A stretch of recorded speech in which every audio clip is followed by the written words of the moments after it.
What if I told you? The world's most powerful luxury brand began with a starving homeless boy.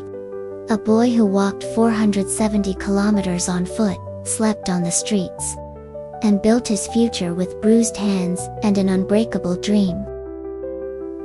This is not a story about fashion. This is a story about pain, resilience, and impossible ambition. This is the journey of Louis Vuitton. Louis Vuitton was born in 1821, in a tiny village in eastern France. His father was a carpenter, his mother a simple hat maker. Their home was cold, the roof leaked, and many nights they went to sleep hungry. At age 10, Louis's mother passed away. His father fell into deep grief, and Louis was left alone, physically and emotionally. But even in poverty, Louis carried a dream. He watched wealthy travelers passing through his village with beautiful wooden trunks. He wondered, who makes those? What kind of world exists beyond these hills? At 13, Louis decided he wouldn't die in that village. He packed a small bag, left home without saying goodbye, and started walking toward Paris. What Louis did was nearly impossible. He walked for 2 years across forests, rivers, and mountains. Some nights, kind strangers fed him. Most nights, he slept under trees with an empty stomach. Exhausted, bruised, but determined. At 15, he finally arrived in Paris. Paris, however, was not the paradise he imagined. Louis had no money, no home, and no connections. He slept inside abandoned carts at night, listening to the sound of rats searching for food. Every day he applied for work. Every day, he was rejected. But fate finally opened one door. One evening Louis helped a struggling man carry a heavy trunk into a workshop. The workshop belonged to Monsieur Marechal, one of the finest trunk makers in Paris. Louis looked him in the eyes and said, "I want to work. I can learn. Give me a chance." And just like that, his life changed. Louis began as a cleaner, sweeping floors and fetching tools. But after work, he secretly practiced late into the night.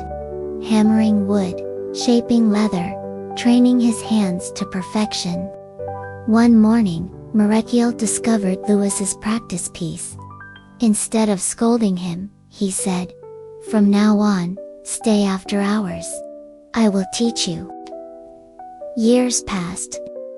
Louis became the workshop's most talented craftsman. Clients began asking specifically for him. At 20, Louis Vuitton was already considered the rising star of Parisian craftsmanship. But destiny had something bigger planned.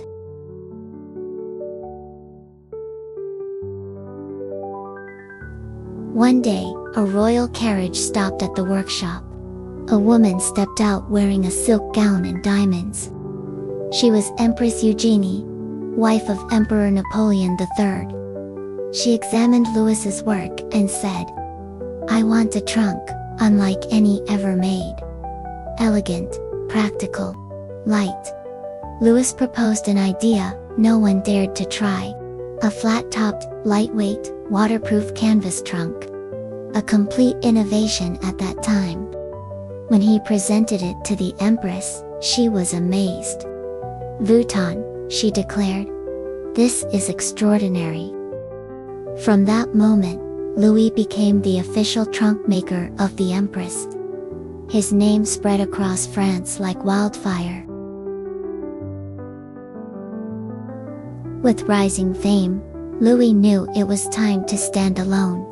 He left Marechal's workshop and opened a small store under his own name, Louis Vuitton, Malatier trunk maker.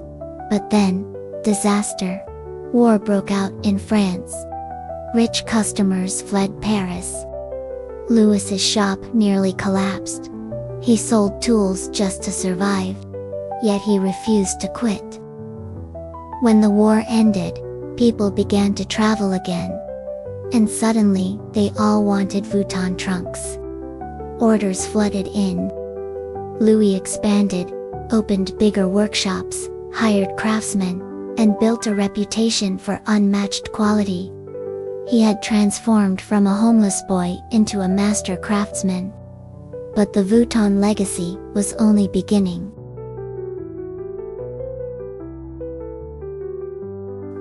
When Louis passed away in 1892, his son Georges Vuitton took over. Georges protected the brand fiercely. He introduced the iconic LV Monogram to fight counterfeits, a design now known worldwide.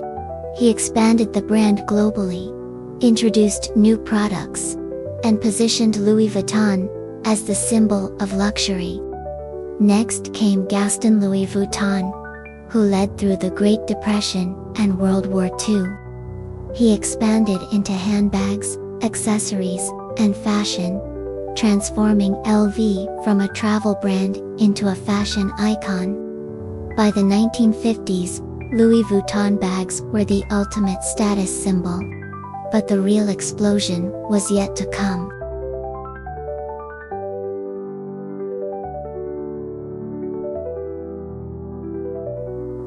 In the 1970s and 80s, businessman Henry Rackemeyer modernized Louis Vuitton.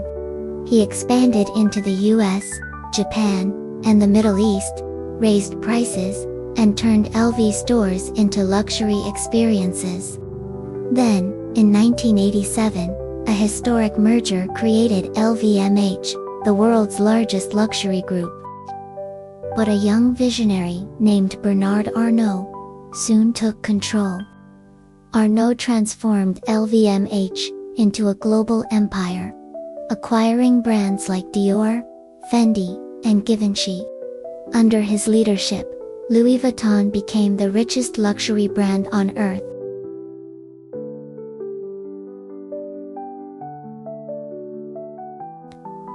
Today, Louis Vuitton represents exclusivity, handcrafted perfection, generational innovation, a global symbol of success. The brand is worth billions. Its bags are icons. Its name is legendary.